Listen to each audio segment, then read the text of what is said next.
साथियों नमस्कार, मैं Rajan Kumar news point of view से। लाख बुरे थे अंग्रेज मगर अब इसके आगे कोई भी मज़ेदार जुमला बनाया जा सकता है। पर कभी आपने सोचा कि अंग्रेज हमारी निगाह में बुरे थे ही क्यों? क्या यह सच नहीं कि भारत को समग्र आधुनिक बदलाव देने वाला शासन कोई था तो वह अंग्रेजों का था।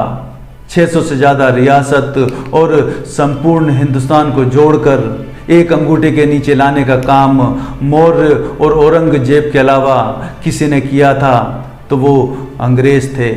मौर्य और औरंगजेब की बपोती तो कब की बिखर चुकी थी। अंग्रेजों ने सब कुछ समेटकर हमें दिया।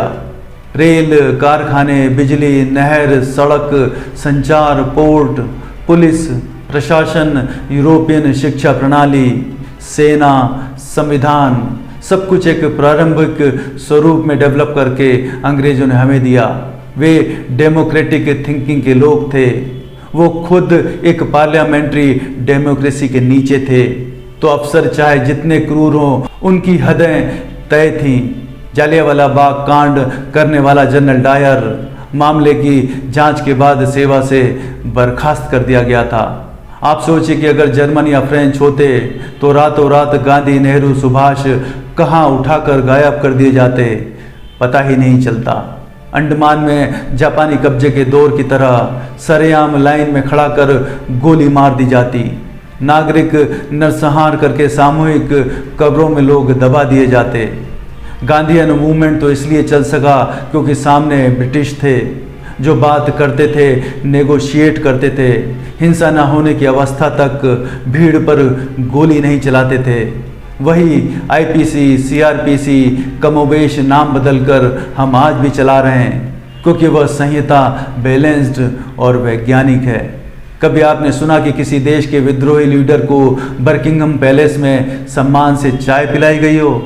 यह इज्जत तो बेंजामिन फ्रैंकलिन को भी नहीं मिली थी। तो अंग्रेज बुरे न थे, फिर हम क्यों उन्हें नफरत करते हैं? विदेशी थे इसलिए? हाँ, एक कारण तो यह अवश्य है, पर एक और कारण था जिसकी वजह से हमारे पूर्वज अंग्रेजों को उखाड़ फेंकना चाहते थे। वो कारण था अंग्रेजी राज की कीमत। अंग्रेजी राज आर्थिक शोषण का राज था। विकास तो हुआ मगर अविश्वसनीय ठेकों पर। यहाँ जो रेल बनी उसकी कीमत यूरोप की रेलों से 5 गुना ज़्यादा थी।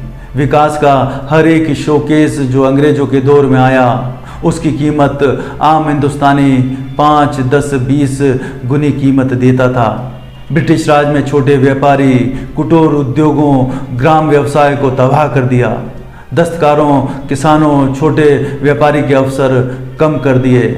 उसने मुंबई और मैनचेस्टर के मिल मालिकों के लिए लाभ की नीतियां बनाई। अंग्रेज रजवाड़ों से प्यार से पेश आते थे। उद्योगपतियों, ठेकेदारों को फेयर ट्रीटमेंट देते थे। राय बहादुर, खान बहादुर सर जैसी पदवियां बांटते थे। लेकिन आम जनता को हिंदू मुसलमान पॉलिटिक्स में उलझाए रखते थे। कभी उन्होंने कांग्रेस बनाई थी तो मुसलमान मुखरता के विरुद्ध हिंदू तुष्टीकरण करने के लिए, रजवाड़ों के सामने प्रजा को खड़ा करने के लिए। मगर तिलक और गांधी के आते ही कांग्रेस उनके हाथ से निकल गई। फिर यह खेल हिंदू महासभा और मुस्लिम लीग के जरिए खेला जाने लगा। अंग्रेजों ने हिंदुओं के भीतर फूट डालने और बांटने के लिए दलित कार्ड भी खेला क्योंकि अंग्रेजों का लाभ भारतीय समाज के एक होने में नहीं, उसके बटे होने में था।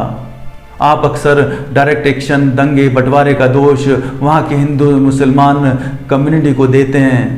क्यों नहीं सोचते कि राज्य प्रशासन रोकने का जिम्मा दरअसल किसका था? वो चाहता क्या था? दंगे रोकना या दंगे लंबे चलने देकर बेनिफिट लेना? ब्रिटिश जो 1945 में जर्मनी को हराकर वर्ल्ड वॉर रुकवा सकते थे, 4 जगहों पर दंगे ना रुकवा सके? अब जरा ठीक से देखिए कि आज की सत्ता ठीक वही अंदाज नहीं अपना रही। वही विभाजन, वही सामाजिक ताने बाने में तोड़फोड़ ताकि सत्ता बरकरार रहे और सत्ता का लाभ महंगे डेवलपमेंट प्रोजेक्ट के माध्यम से अपने पूंजीपतियों दोस्तों को दिया जा सके और विरोध करने वालों को जेल में भेज दिया जाए और मुंह बंद किया जा सके। आज जो लोग कर्ज लेकर बनी महंगी रोड की फोटो डालकर विकास दिखाते हैं, जो खातों में 1000-15 की 100 की भीख दिखाकर इतराते हैं, जिसने 21वीं सदी के भारत में 80 करोड़ लोगों को राशन की लाइन में लगा दिया है। आपके इर्द गिर्द जो लोग बुलेट ट्रेन और स्मार्ट सिटी की फ़ोटो, हाईवे की फ़ोटो दिखा कर विभाजन, दंगे, शोषण, मक्कारी और चोरी को जस्टिफाई करते हैं, उनसे पूछिए कि फिर भला अंग्रेज क्या बुरे थे। आज भी लोग कुछ ले जा रहे हैं, पूंजी की ताकत के द्वारा, दुष्प्रचार की ताकत के द्वारा, विकृत धर्म की ताकत के द्वारा और लालच की ताकत के द्वारा।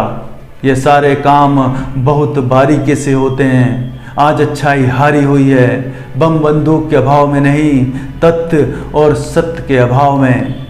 आइए मुट्ठी भर बेईमान नेताओं, पूंजीपतियों, नकली धर्म गुरुओं, भ्रष्ट लोक सेवकों और बिकी हुई मीडिया के झूठ को पहचानें और इनका असली चेहरा सामने लाकर देश को बचाएं। नमस्कार।